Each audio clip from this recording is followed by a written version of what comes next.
प्यार का रिश्ता। लक्ष्मी, एक अच्छी खबर है क्या? लक्ष्मी ने पूछा।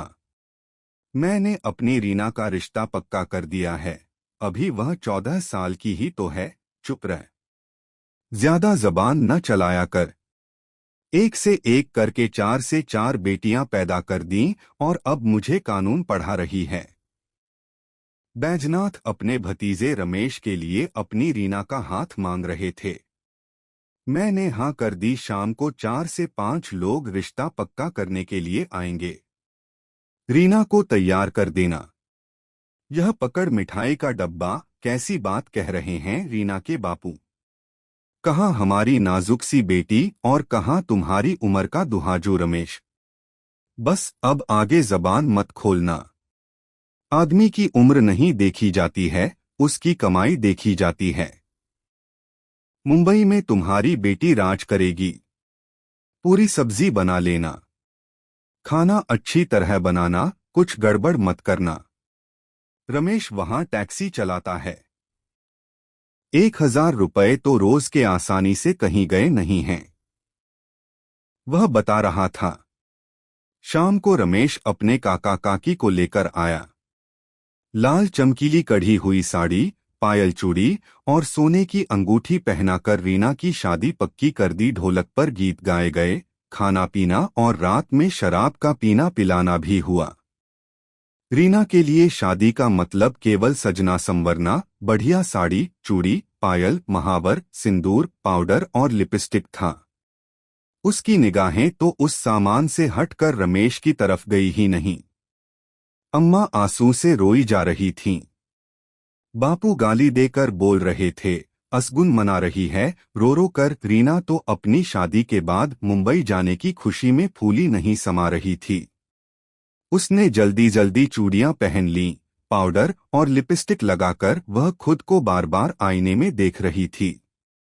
तभी रीना की सहेलियां सोनाली और गौरी आ गईं और उसकी साड़ी, पायल और अंगूठी को लालची निगाहों से छू छू कर देखने लगीं।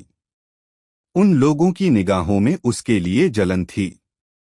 क्या री रीना, अब तू मुंबई में रहेगी? और नहीं तो क्या मैं वहां फिल्म देखने जाऊंगी? रीना दिनरात मुंबई नगरी के ख्वाबों में खोई रहती। कैसा होगा मुंबई शहर? वह तो कभी रेलगाड़ी में भी नहीं बैठी थी, कभी गांव से बाहर ही नहीं गई थी। यहाँ तो उसे हर 2 से 4 दिन के बाद भूखे पेट सोना पड़ता था।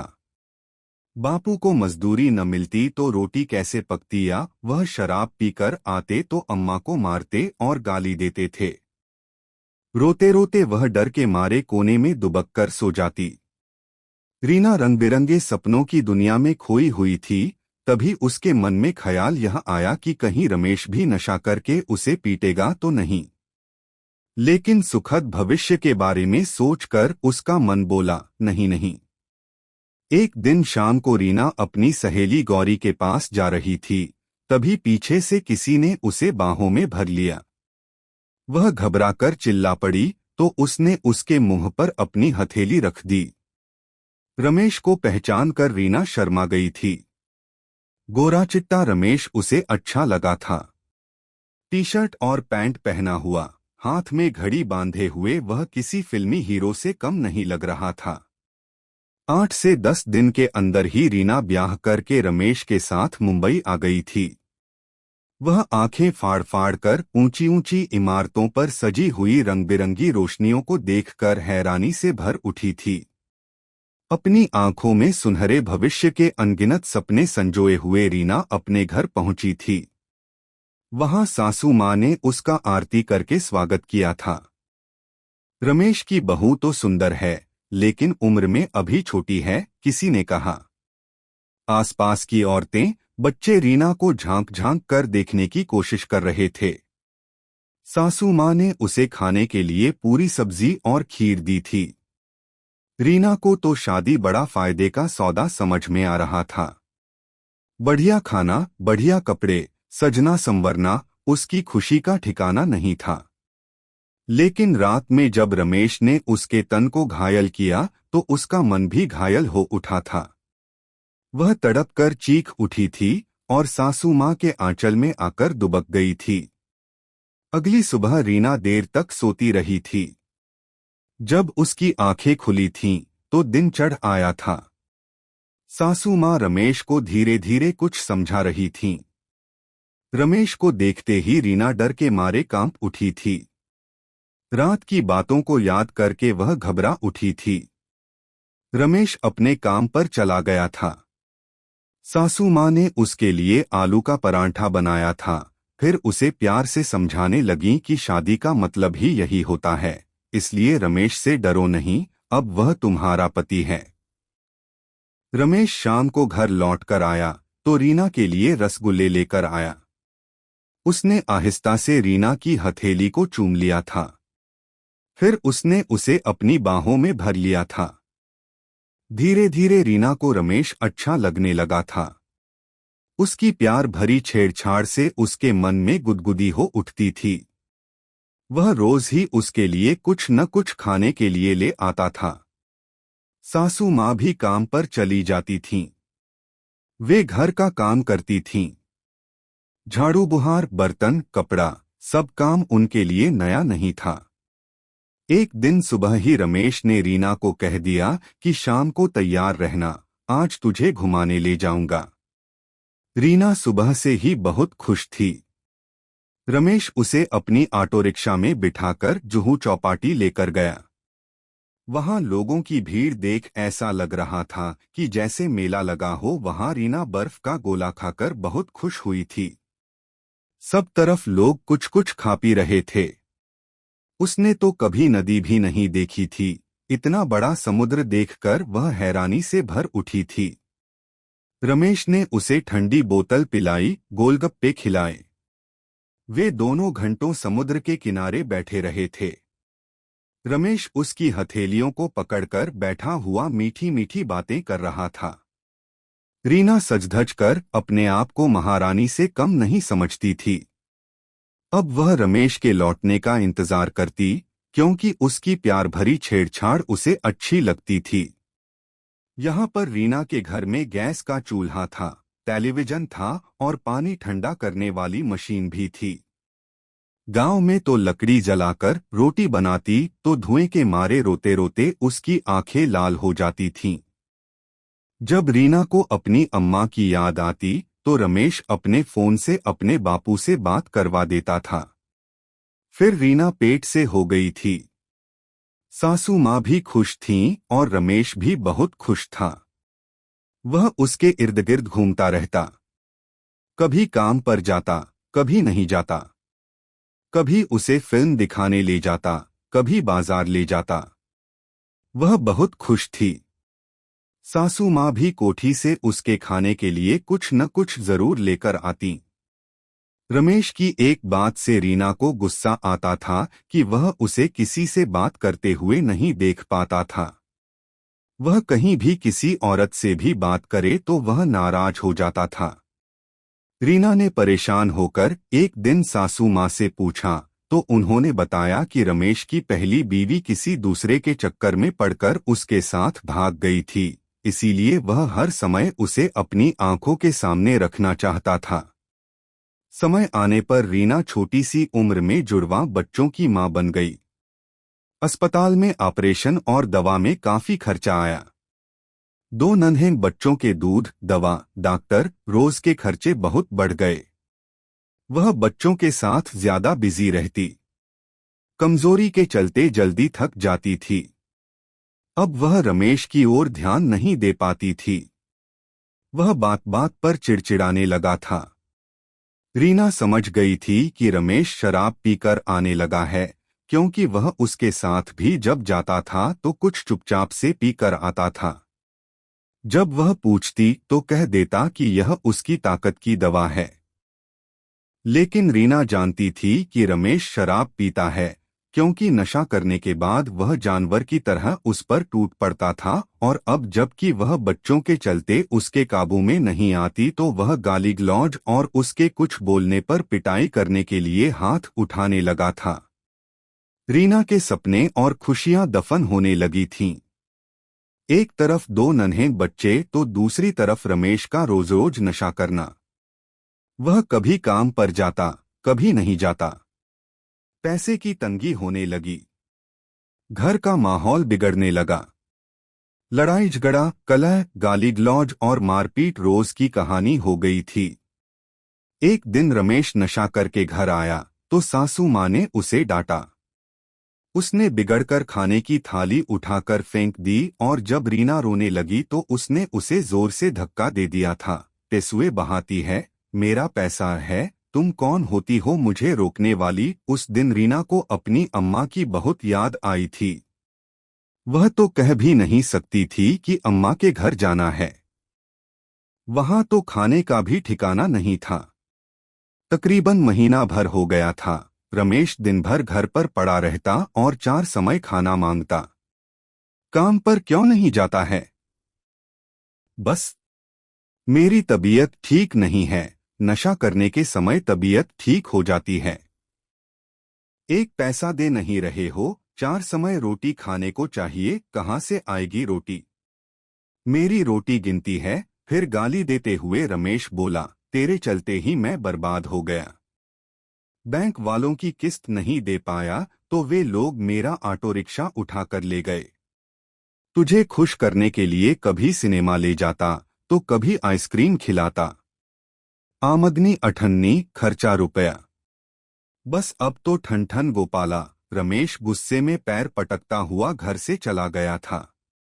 बच्चे 4 साल के हो गए थे, उन्हें स्कूल भेजना था। रीना ने मन ही मन काम करने का निश्चय कर लिया।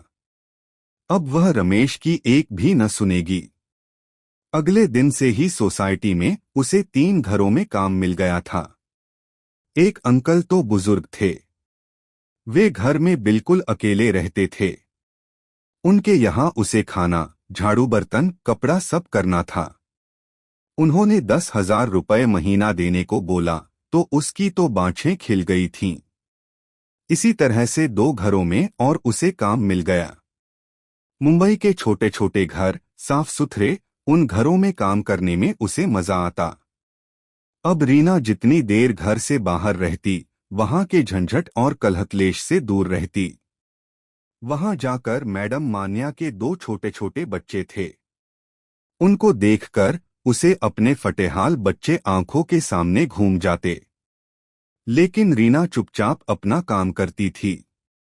जैसे ही उन्हें पता लगा कि उसके 2 बच्चे हैं, वह चौंक उठी थीं। तुम तो लड़की सी लगती हो, तुम्हारे बच्चे हैं। उन्हें बड़ी हैरानी हुई थी। मैडम मान्या ने अपने कई सूट निकाल कर दे दिए थे। जब बच्चे की बात सुनी तो बच्चे के भी कपड़े दे दिए। अंकल के यहाँ से खाना तय था, वह उसके बच्चों के काम आता। महीने भर में ही रीना की हालत सुधर गई। अब उसने रमेश की फिक्र करना बिल्कुल बंद कर दिया। उन दोनों के बीच बस अब एक ही रिश्ता बचा था। वह नशे में उसके शरीर पर टूट पड़ता और अपनी भूख मिटाकर बेहोशी की नींद सो जाता। अब वह रमेश को एक देह ही समझती, उसके मन के कोने में उसके लिए नफरत बढ़ती जा रही थी। रमेश का शराब का चस्का इतना बढ़ गया था कि बक्से, अलमारी में उसका छिपाया हुआ पैसा सब चुरा कर ले गया। रीना ने तकिए के अंदर अपनी सोने की अंगूठी और पायल छिपाकर सिल दी थी। वह भी नशे के लिए रमेश चुरा कर ले गया था। शराब के नशे में रमेश कभी नाली में पड़ा मिलता तो कभी ठेके पर। जब चाल वाले रीना को खबर करते तो वह पकड़ कर ले आती। लेकिन अब जब वह गाली देता तो वह भी 4 सुनाती। अगर मारने को वह हाथ उठाता तो वह भी जो हाथ में आता उठाकर मार देती। जिस दिन रीना को पता लगा कि वह उसकी अंगूठी, रुपए, पायल चुरा ले गया है, उस दिन उसने उसे चुन चुन कर गाली दी और धक्के मारकर घर से निकाल दिया था। सरिता मैडम बैंक में काम करती थीं। उन्होंने रीना का अकाउंट बैंक में खुलवा दिया। उसकी एक रैकरिंग की स्कीम भी चालू करवा दी। अब वह अपने पैरों पर खड़ी थी। इसके अलावा कपड़े, त्योहार वगैरह अलग मिल जाते थे। अब वह रमेश से नहीं डरती थी और न ही उसकी परवाह करती थी। सोसाइटी में दूसरी बाइयों के साथ खूब बातें होती, सबकी एक सी परेशानी रहती, लेकिन आपस में हंसी मजाक करके सब अपना दिल हल्का कर लेती थीं। वहीं पर रीना की मुलाकात सुनील से हुई थी। वह वहां पर प्लम्बर था। छोटी सी आपसी मुस्कान दोस्ती में बदल गई थी। काहेरी छम्मक छल्लो, आज बड़ी सुंदर लग रही हो, सुनील बोला। रीना मुस्कराकर शर्मा गई। अभी वह 23 से 24 साल की ही तो थी। उसके मन में भी तो अरमान थे। इधर रमेश की हालत बिगड़ती चली जा रही थी। उसका लिवर खराब हो रहा था। वह उसके लिए दवा ले आती, लेकिन उससे कोई फायदा नहीं होता। रीना और सासू माँ दोनों मिलकर रमेश को नशा मुक्ति सेंटर ले गईं। सुनील ने बताया था कि पहले वह भी शराब पीने लगा था, लेकिन वहां से इलाज कराकर ठीक हो गया। रमेश भी वहां भर्ती रहा। उसका नशा छूट भी गया था, लेकिन वहां से लौटकर आते ही उसने फिर से शराब पीना शुरू कर दिया था। अब उसकी हालत पहले से ज्यादा बिगड़ गई थी। रीना रमेश की हरकतों से तंग हो चुकी थी, इसलिए वह अपने काम पर खूब सज-धज कर जाती। सुनील उसके लिए चूड़ी ले आया था। वह पहनकर अपने हाथों को निहारती हुई निकल रही थी। तभी रमेश गाली देते हुए चिल्लाया, काम पर जाती है कि अपने यार से मिलने जाती है? ऐसे सज-धज कर निकलती है जैसे मेला देखने जा रही हो। काहे गाली दे रहे हो? मुझे भर भर हाथ चूड़ी अच्छी लगती है तो पहनती हो, काहे को गुस्सा हो रहे हो? तुम्हारे नाम की ही तो चूड़ी पहनती हूँ। इतना कहकर रीना जल्दी जल्दी अपने काम पर जाते के लिए निकल पड़ी थी। चाल में आते जाते अखिल मिल जाता था। वह भी देवर बनकर उससे हंसी मजाक करता। पहले तो रमेश के डर से रीना बाहर निकलती ही नहीं थी। अब वह आराम से उससे भी बात करती। भाभी जी बड़ी लाइट मार रही हो, अखिल बोला। तारीफ भला किसे नहीं पसंद। वह भी उसके समय से ही निकलती। वह रमेश के सामने भी कई बार उसके घर चाय पीने आ जाता। रमेश भैया बड़े किस्मत वाले हो, जो ऐसी पत्नी मिली, घर भी संभाल रही है और बाहर भी। अखिल जब यह बोलता तब रमेश कुढ़ कर रह जाता। रीना खूब सज-धज कर अपने काम पर जाया करती, जो रमेश को बहुत नागवार गुजरता, लेकिन अब वह उसकी परवाह नहीं करती थी। दूसरा, वह शारीरिक रूप से बहुत कमजोर हो चुका था।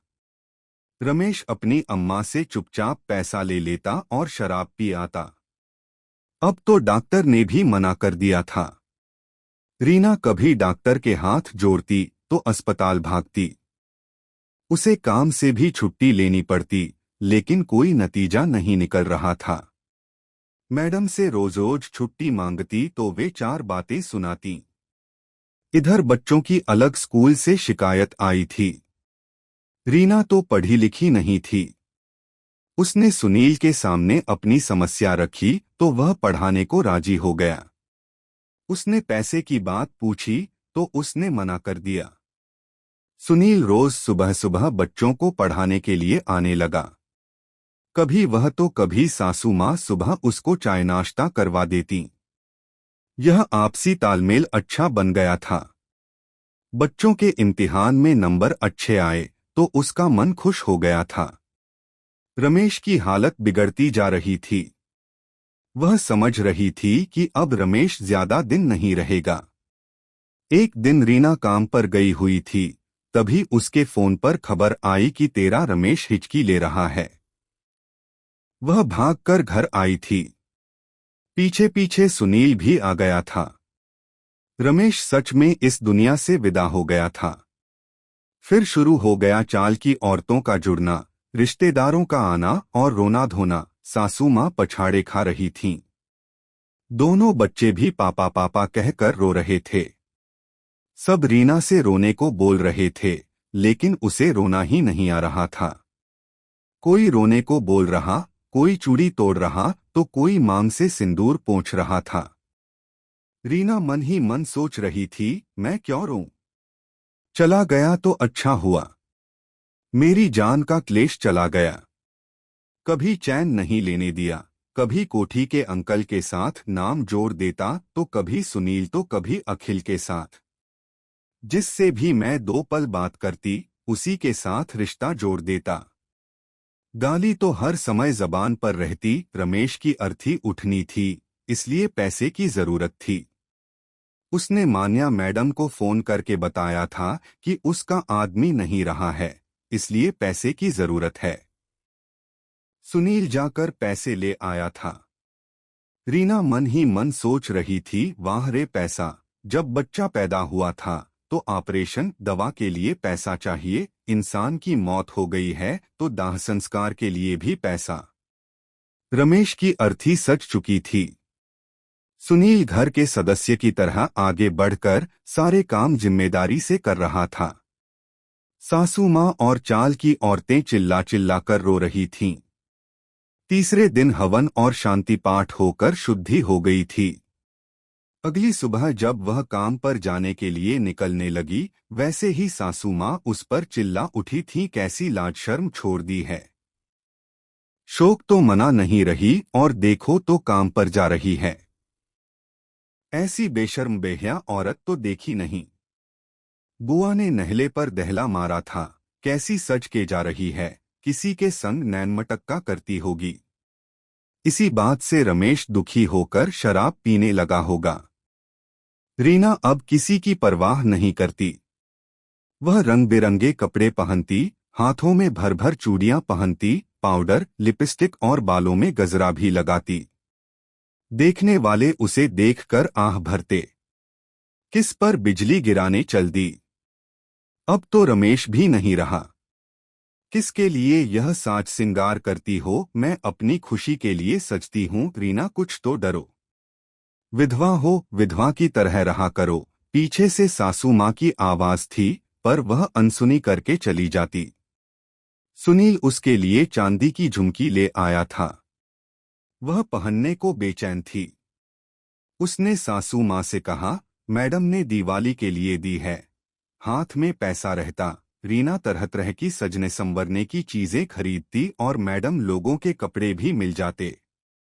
उसे बचपन से शोख रंग के कपड़े पसंद थे। अब वह अपने सारे शौक पूरे कर रही थी। अब उसे न तो सासू माँ के निर्देशों की परवाह थी और न ही चाल वालों के तानों की। सासू माँ को रमेश का जाना और रीना की मनमानी बर्दाश्त नहीं हो रही थी। वे कमजोर होती जा रही थीं। एक दिन वे रात में बाथरूम के लिए उठीं तो गिर पड़ी। मालूम हुआ कि उन्हें लकवे का अटैक आ गया है। रात में तो किसी तरह बच्चों की मदद से उन्हें चारपाई पर लिटा लिया, लेकिन सुबह जब डॉक्टर बुलाकर सुनील लाया तो पता चला कि उनका आधा शरीर बेकार हो गया है। ऐसे मुश्किल समय में सुनील रीना की मदद को आगे आया था।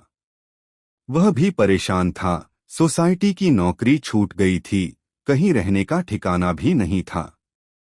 उसने उसे अपने घर में रख लिया। वह रिया और सोम को पढ़ाता, घर के लिए साग सब्जी ले आता। सबसे ज्यादा तो सासू माँ के काम में सहारा करता।